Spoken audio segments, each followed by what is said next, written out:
바로 여기가 주의 영광이 드러나는 교회인 줄 믿습니다. 이 교회 건물이 아니고요, 바로 여러분들이 주의 영광을 드러내는 교회입니다.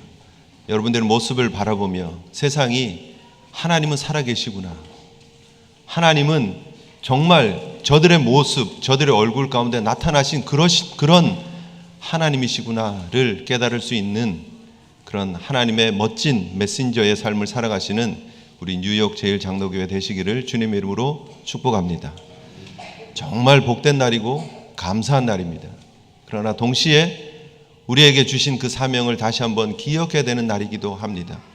빛과 소금의 역할을 감당하며 교회다운 모습으로 건강하게 서는 것이 과연 어떤 모습일까? 물론 여러 활동적인 면 혹은 프로그램적인 면을 이야기를 하면서 이렇게 저렇게 해야 합니다의 당위적인 이야기를 나눌 수 있습니다. 그러나 지난주에부터 우리가 함께 생각해보고 있는 것은 교회의 본질적인 모습이죠. 과연 하나님께서 원하시는, 하나님이 기뻐하시는 교회의 본질적인 내용은 무엇일까?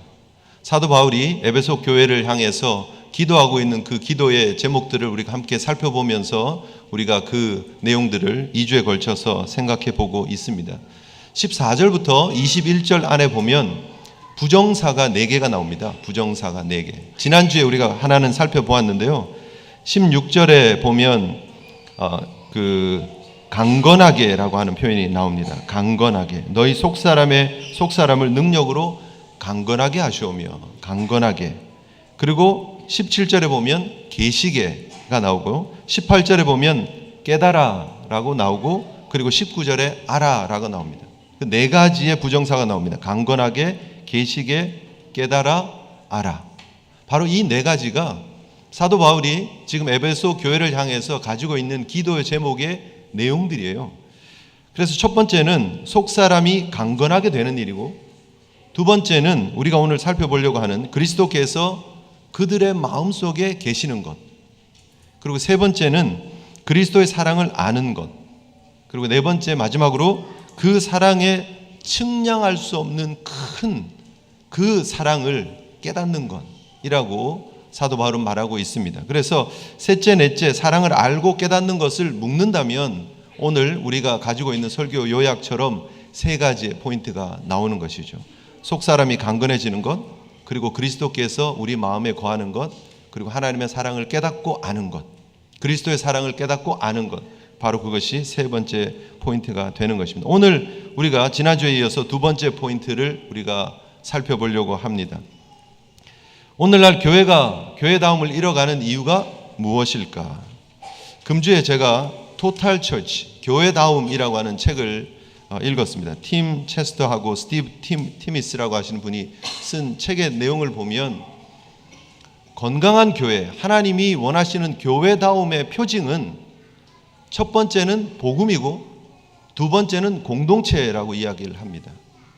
결국 하나님이 원하시는 교회의 표징을 한마디로 이야기를 하면 복음, 공동체여야 한다는 것이죠. 우리가 함께 모여서 한인이기도 하고 또 우리가 이곳에서 이민자이기도 하고 또 어떤 모습으로 하나로 모였습니다. 그런데 그런 정체성은 다 뒤로 가야 한다는 거예요. 가장 우선적인 우리 공동체의 정체성, 교회의 정체성은 무엇이어야 하느냐? 바로 복음, 공동체여야 한다는 거죠. 하나님의 복음으로 우리가 하나 되어져 있다는 사실, 그리고 그 복음 때문에 우리가 공동체를 이루고 있고 그 공동체로서 사명이 있다는 사실을 우리가 기억할 필요가 있다라는 것이죠. 함께 신앙생활을 하고 있지만 오늘 성경에서 말하고 있는 것처럼 믿음으로 말미암아 그리스도께서 너희 마음에 계시게 하옵시고라고 기도하고 있지만 우리가 이 2번째 포인트에 대한 믿음이라고 하는 부분, 그리고 그리스도께서 우리 가운데 뿌리 내리시고 우리 가운데 계신다라는 포인트를 자꾸 미스하는 것 같아요. 그것이 이루어지지 않았는데도 교회 공동체로 착각하고 있는 것, 그것이 우리 가운데 이루어지지 않는데 그것을 믿음이라고 생각하는 부분들, 교회 안에 있지만 우리가 운동을 하고 있지는 않느냐는 거예요. 우리는 하나의 무브먼트를 만들기 위해서 모여 있는 것이 아니라 우리는 복음 때문에 하나님 안에 한 공동체로 모임을 받았다는 사실을 기억하셔야 합니다. 금주에 어떤 한 목사님의 글이 이렇게 올라와 있어서 제가 본 적이 있는데요. 제목이 꽤 그래도 유명한 목사님이었는데 제목이 믿음이었습니다. 믿음. 내용이 이렇습니다. 챔피언 복서 무하마드 알리는 자신이 참패했던 경기를 회고하며 한 가지 공통점이 있다고 고백했습니다. 패했던 경기마다 모두 이번 경기에서 질 수도 있지 않을까라는 의심을 품고 시합을 했다는 것입니다. 우리는 불가능이라는 부정적 단어를 떠올릴수록 자신감을 잃게 됩니다. 충분히 준비하고 훈련했음에도 불구하고 마음속에 떠오르는 부정적인 생각이 내 땀과 노력을 의심하게 만듭니다. 극지 탐험가이자 노벨 평화상을 수상했던 프리드쇼프 난센은 어려움이란 해결하는 데 시간이 조금 걸리는 일이라면 불가능이란 그보다 더 시간이 걸리는 일일 뿐이다 라고 했습니다. 불가능할 것 같은 일도 할 수 있다는 자신감으로 채운 사람에게는 단지 시간이 조금 더 걸리는 문제로 바꿀 수 있다는 말입니다. 물론 모든 것이 가능할 수는 없습니다. 하지만 가능한 일인데도 미리 불가능으로 방어벽을 친 적은 없습니까? 당신의 땀과 노력을 믿으십시오. 믿음은 불가능을 가능으로 바꾸는 기적을 일으킬 수 있습니다. 라는 글이 어떤 꽤 그래도 알려진 목사님에 의해서 어떤 그런 잡지에 기고가 되어 있습니다. 제목은 분명히 믿음입니다. 그런데 결코 믿음이라고 하는 제목과 연결되는 내용이 담겨져 있지는 않습니다. 긍정적인 사고라고 하는 제목을 붙이면 딱 맞을 정도인 것 같아요. 적극적인 사고를 가지고 적극적으로 도전해 봅시다 라고 하는 내용이었으면 맞을 것 같아요. 그런데 믿음이라고 하는 제목은 결코 어울리지 않는다라는 것이죠. 믿음이 무엇입니까? 믿음은 우리가 지금 에베소서 3장을 지금 보고 있는데 잠깐 앞으로 가셔가지고 에베소서 2장 8절을 한번 같이 우리가 읽었으면 좋겠습니다. 에베소서 2장 8절 같이 읽습니다. 시작. 너희는 그 은혜에 의하여 믿음으로 말미암아 구원을 받았으니 이것은 너희에게서 난 것이 아니요 하나님의 선물이라. 여기에서 믿음의 분명한 정의를 우리에게 주고 있습니다. 믿음은 우리가 예수 그리스도를 구주로 믿게 되어지게 하는 하나님의 선물입니다. 이 믿음 때문에 우리가 그리스도 예수를 구주라고 고백할 수 있게 되는 것입니다. 그리고 그 믿음조차도 하나님의 은혜의 선물이다라는 사실을 우리가 기억해야 됩니다. 믿음은 예수 그리스도께서 나의 구주가 되심을 믿는 거예요. 그분께서 나를 위해서 십자가를 지셨음을 믿는 거예요. 그리고 부활하셨음을 믿는 거예요. 그분의 은혜 가운데 우리가 믿음을 받아들이고 그 믿음 가운데 우리가 예수 그리스도임을 고백하고 그리고 그 믿음 가운데 이 믿음의 길을 걸어가는 거예요. 그것이 믿음이에요. 우리 교회 공동체가 분명히 기억해야 될 본질적인 내용은 이 공동체 속에 그리스도 안에 있는 믿음의 공동체가 되어야 된다는 거죠. 그리스도께서 주인이 되시는 믿음의 공동체가 되어야 한다는 거죠. 그저 여러분들의 삶을 조금 더 적극적인 모습으로 바꾸고 혹은 여러분의 삶을 조금 더 유익하게 하기 위해서 이민자의 삶을 그래도 성공해야 돼. 우린 잘할 수 있어. 우린 많은 걸 남겨서 우리 다음 세대에 줄 수 있어를 운동하는 그런 공동체가 아니라는 거예요. 우리 공동체의 특징은 오늘 우리가 살폈던 것처럼 믿음으로 말미암아 그리스도께서 너희 마음에 계시게 하시옵고, 그리스도께서 우리 마음에 계시는 그 믿음, 우리가 하는 것이 아니고 하나님께서 그 그리스도를 우리의 마음에 새겨주신, 심어주신, 거하게 하신 그 은혜를 기억하는 것, 바로 그것이 믿음이고 그 믿음의 공동체가 우리 뉴욕 제일장로교회가 되어야 되는 줄 믿습니다. 47년을 하나님께서 여기에 교회를 세워주셨고 우리 공동체를 통해서 하나님이 일하셨습니다. 이 공동체의 가장 큰 정체성의 하나는 그리스도께서 우리 가운데 머무셔야 한다는 거죠. 여러분들 마음속에 그리스도께서 계시느냐 하는 거죠.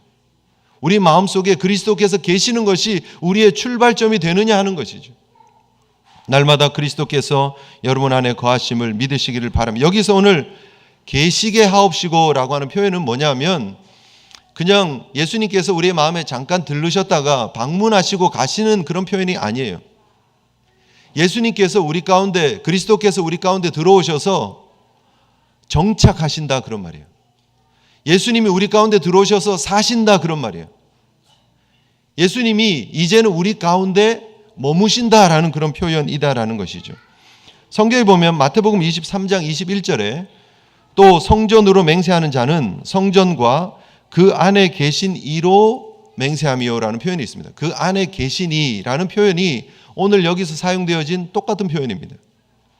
성전 안에 계신 이 하나님은 성전 안에 머물고 계시는 하나님이라는 거예요. 그리스도께서 우리 가운데 계신다는 이 표현도 동일한 표현입니다. 고린도전서 3장 16절 17절에 너희가 하나님의 성전인 것과 하나님의 성령이 너희 안에 계시는 것을 알지 못하느냐. 우리가 하나님의 성전이라면 구약에 표현되어진 하나님의 성전 가운데 머무는 하나님이라는 그 표현이 신약으로 와서 그리스도께서 성전으로 삼으신 하나님의 백성들 안에 머무는 표현으로 연결되어지고 있다는 거죠. 그래서 여러분, 우리 가운데 거하시는, 우리 가운데 머무시는 그리스도는 우리를 성전으로 삼으신 그 하나님이 우리와 연합하셨다, 우리와 동행하신다라는 또 다른 표현입니다.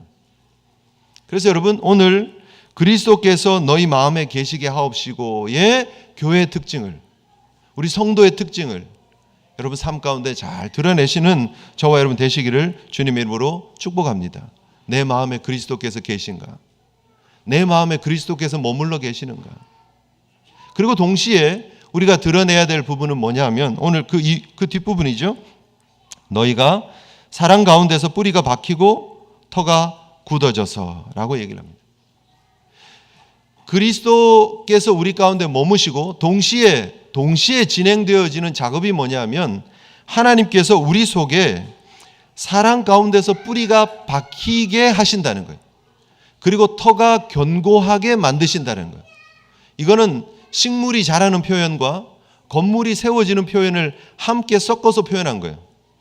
그리스도께서 우리 가운데 머물고 계시고 그리고 우리는 동시에 그 그리스도 안에 그 그리스도의 사랑 안에 뿌리를 내려야 된다는 거예요. 우리도 동시에 정착하는 일을 해야 되는데 그것을 우리가 하는 것이 아니다라고 또 성경은 이야기를 하고 있어요. 그리스도께서 우리 가운데 거하시는 것도 하나님이 하시는 일이고 그리고 우리가 그 사랑 안에서 뿌리를 내리는 것 그리고 우리의 터가 견고해지는 것도 하나님이 하시는 일이다라고 성경은 분명히 말하고 있다라는 것이죠. 내가 하는 것이 아니다.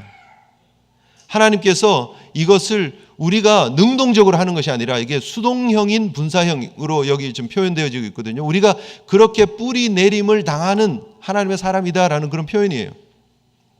과연 우리는 그러하냐는 거죠. 우리 속에 그리스도께서 머물고 계시고 우리 가운데 정착해 계시고 그리고 우리가 그 그리스도 안에 뿌리를 내리고 함께 그분과 함께 연합되어져 있느냐는 거예요. 식물이 잘 자라려면 뿌리가 깊이 내려가야 됩니다. 건물이 든든하게 세워지려면 기초가 든든해야 합니다. 바로 그런 모습들이 우리 가운데 있느냐는 거예요. 그리스도 안에 함께 지어져가는 우리가 모퉁이돌 대신 예수 그리스도 안에 우리가 터가 견고하게 세워져 있느냐? 교회로 부르신, 성도로 부르신 하나님의 뜻을 기억하기를 원하신다면 여러분이 그리스도와의 연합이라고 하는 그런 중요한 포인트를 잊지 않으셔야 된다는 거죠. 그리스도와 연합하십시오. 바로 그것이 건강한 교회, 건강한 성도로 세워질 수 있는 비결이 된다라는 것이죠. 교회는 그의 몸이니 만물 안에서 만물을 충만하게 하는 자의 충만이다라고 그랬습니다. 우리 속에 하나님이 이루시는 그 충만을 이루시기 위해서는 그리스도가 우리 가운데 거하시고 또 여러분들이 그리스도 안에 뿌리를 내리고 그리스도 안에 굳건하게 세워지는 것이 방법이다라는 사실 여러분 꼭 기억하시고 우리의 노력이 아니라 하나님께서 성령님께서 그렇게 해주신다는 거예요. 그 하나님의 역사하심을 믿고 여러분의 삶을 온전히 맡겨드릴 수 있는 저와 여러분들 되시기를 주님 이름으로 축복합니다. 마지막으로 우리가 기억해야 될 것은 그 하나님의 사랑, 그 그리스도의 사랑을 깨달아야 한다라는 것이죠. 그 사랑의 넓이와 길이, 높이와 깊이가 어떠한지를 깨달아야 된다. 여러분, 그때 당시에 이 사도 바울이 편지를 쓰고 있는 이때 당시에 영지주의자들이 있었습니다. 영지주의자들. 그들은 지식으로 모든 것을 깨달을 수 있었다라고 생각을 했어요. 그래서 하나님의 사랑도 그들이 지식으로 깨달을 수 있어요. 우리가 상상하고 우리가 머릿속으로 그림을 그리면 그 사랑을 어느 정도의 사랑인지를 알 수 있다라고 주장을 했었어요. 그런데 사도 바울은 뭐라고 얘기를 하고 있느냐 하면 그 사랑의 넓이와 길이, 높이와 깊이는 우리가 생각할 수 없는 그 수준을 훨씬 넘는 것이다 라고 얘기를 합니다. 그 너비와 길이와 높이와 깊이가 어떠함을 깨달아 하나님의 모든 충만하신 것으로 너에게 충만하기를 구한다 라고 얘기를 합니다. 여러분, 우리가 감히 상상할 수 없는, 우리가 감히 예측할 수 없는 하나님의 그 크신 사랑을 깨닫는 것, 그리고 그 사랑을 아는 것, 거기에서부터 교회는 출발한다는 거예요. 우리가 어떻게 세상의 빛과 소금의 역할을 감당할 수 있습니까? 하나님의 사랑을 알면. 우리가 세상에서 어떻게 복음에 합당한 사명의 삶을 살아갈 수 있습니까? 그 하나님의 사랑이, 그리스도의 사랑이 어떠한지 알면. 그리스도의 사랑이 어디에서 가장 정점으로 드러났습니까? 바로 예수 그리스도의 십자가를 통해서 드러났습니다. 그 십자가의 사랑을 알면 우리가 이 땅에서 우리의 삶을 함부로 허비할 수 없다라는 거예요. 우리가 그 그리스도의 사랑을 아는 교회라면, 우리가 그 그리스도의 사랑을 아는 성도라면 우리의 삶 전체를 동원해서 하나님 영광 드러내는 삶을 살지 않을 수가 없다라는 거예요. 결국은 출발점이 중요해요. 어디에서부터 출발하느냐. 우리 사랑하는 자녀들도 우리 함께 예배를 드리고 있는데 우리 사랑하는 자녀들에게 이것 해라 저것 해라 하기 전에 우리가 분명히 전해야 될, 알게 해야 될 가장 중요한 포인트는 하나님의 사랑이 얼마나 크냐는 거예요. 그 하나님의 사랑이 예수 그리스도의 십자가를 통해서 얼마나 분명하게 드러났냐는 거예요. 그것을 알게 해주는 것, 그것을 깨닫게 해주는 것, 바로 그것이 우리 교회가, 우리 부모들이, 우리 기성세대들이 해야 될 중요한 가르침이라는 거예요. 이것 해라 저것 해라 하는 세부적인 상황보다 더 중요한 것은 본질을 깨닫는 거예요. 우리에게 베풀어 주신 그 하나님의 사랑, 십자가를 통해서 드러난 그 하나님의 사랑의 크기가 얼마인지 깨닫고 알고 서기만 하면 그 다음은 그렇게 하지 않으라 그래도, 그렇게 하지 않아도 된다 그래도 분명히 그 길을 걸어갈 것이라는 거예요. 바라기는 우리 뉴욕 제일장로교회가, 또 우리 사랑하는 교회에 속한 우리 사랑하는 가정 공동체가 우리 사랑하는 다음 자녀들에게, 우리 다음 세대들에게 하나님의 그 크신 사랑을 깨달을 수 있도록, 그 하나님의 그 크신 십자가의 사랑을 알 수 있도록 전할 수 있는 공동체가 되시기를 주님의 이름으로 축복합니다. 깨닫는다라는 것은 마음으로 붙잡는다라는 표현이에요. 마음으로 확실히 인지한다라는 표현이에요. 그것은 머리로 안다가 아니에요. 경험적으로 안다라는 거예요. 객관적인 그런 데이터를 통해서 이런 것이구나 이해했다라는 것이 아니라 경험적으로 그 하나님을 경험했다라는 거예요. 깨달았다는 거예요. 안다라는 거예요.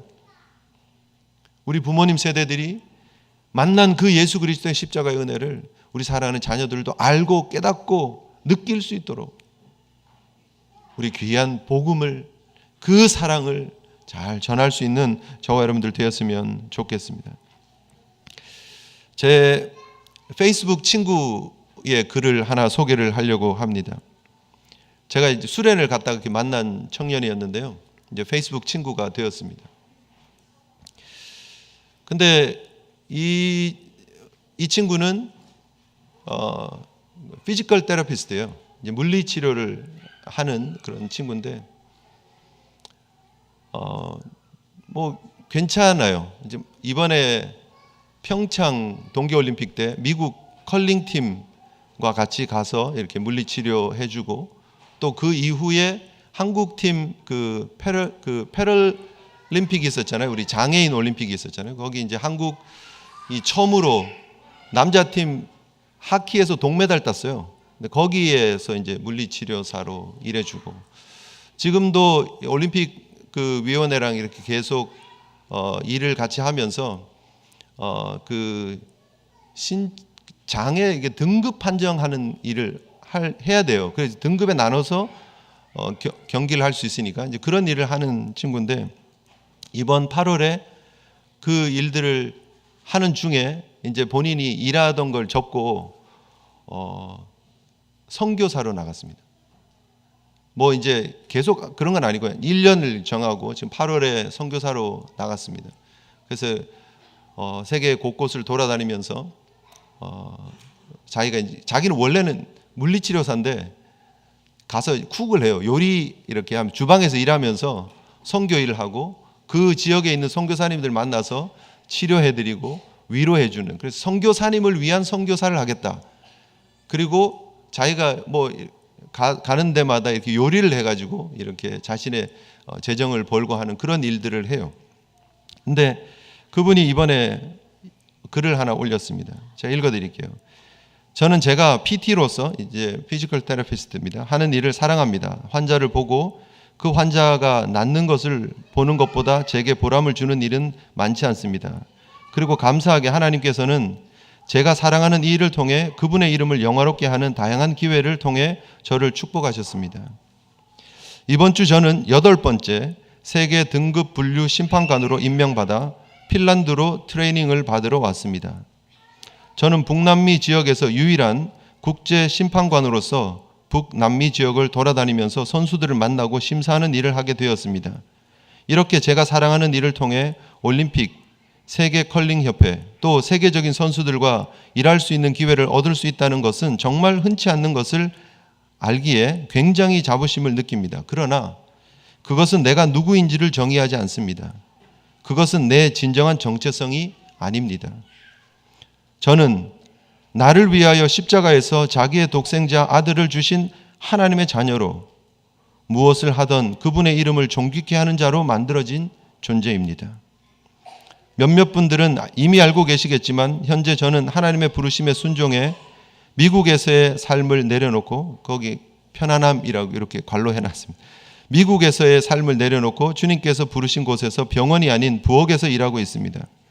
환자를 보는 직업이든 부엌에서 요리하고 설거지를 하는 직업이든 내가 하는 일이 하나님을 위해 할 수 있는 일이라면 그것이 최고의 직업이라는 것을 요즘 몸으로 배우고 있는 과정입니다.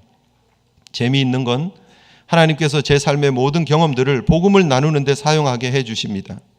이번 주에 핀란드에서 만난 세계 선수들과 코치들과 또 스태프들과 제 현재 삶을 나누면서 어떻게 PT가 다른 나라에서 요리사로 일을 하고 있고 또 어떻게 올림픽 국제 심판관으로 일하게 되었는지, 제 삶에 하나님을 빼면 어느 하나 설명이 될 수 없는 삶의 간증이 간증으로 이어지는 것을 나누고 복음을 전할 수 있는 기회를 주신 것을 보면서 정말 하나님에게는 우연이 없다는 걸 다시 한번 깨달았습니다. 사랑하는 형제 자매 여러분, 삶의 거룩한 도전을 하시기 바랍니다. 제가 말하는 도전은 극단적인 결단을 해서 다른 나라로 가라는 이런 것이 아니라 매일 삶에서 하나님께서 주시는 마음에 순종을 해보시기를 권해봅니다. 그게 직장 동료에게 복음을 전하는 것일 수도 있고 가족에게 전하는 것일 수도 있고 마음의 도전을 주시는 것에 과감하게 순종해 보라는 말입니다.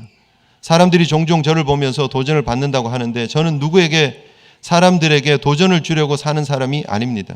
그냥 하나님께서 하라는 일을 순종해서 살다 보니 생각하지도 못한 이곳까지 오게 되었습니다. 하나의 작은 도전이 간증이 되고 또 그 간증이 새로운 간증으로 이어지는, 또 그 경험들을 사람들과 나누면서 복음을 전하고, 이렇게 매 순간 하나님의 말씀에 순종하다 보면 인생이 즐거워질 수 있답니다. 그러면서 YOLO life라고, You only live once. 세상은 You only live once를 가지고 그래 즐겁게 나를 위해서 한번 써보자라고 이야기를 하는데, 저의 페이스북 친구는 그 한 번뿐인 인생을 즐겁게 살기 위해서 하나님 영광을 위해서 자신의 삶을 드리는 걸음을 걸어가고 있습니다. 여러분은 교회로서, 여러분은 성도로서 어떠한 삶을 살고 계십니까? 주님이 정말 기뻐하시는 믿음의 공동체로, 복음 공동체로, 그리스도께서 우리 가운데 거하심을, 그리고 그 사랑을 알고 깨닫는 건강한 교회로 세워지시기를 주님의 이름으로 축복합니다. 우리 함께 받은 말씀 생각하시면서 하나님 앞에 기도했으면 좋겠습니다. 내가 그리스도와 함께 십자가에 못 박혔나니 그런즉 이제는 내가 사는 것이 아니요 오직 내 안에 그리스도께서 사시는 것이라. 이제 내가 육체 가운데 사는 것은 나를 사랑하사 나를 위하여 자기 자신을 버리신 하나님의 아들을 믿는 믿음 안에서 사는 것이라 했습니다. 과연 내 속에 누가 살고 있는지, 내 속에 과연 누가 주인인지 다시 한번 점검하고 돌아보며 하나님이 원하시는 건강한 교회로, 건강한 공동체로 세워지게 해달라고, 또 그런 삶을 기쁨으로 살아갈 수 있게 해달라고 다짐하는 시간 되었으면 좋겠습니다. 기도하시겠습니다.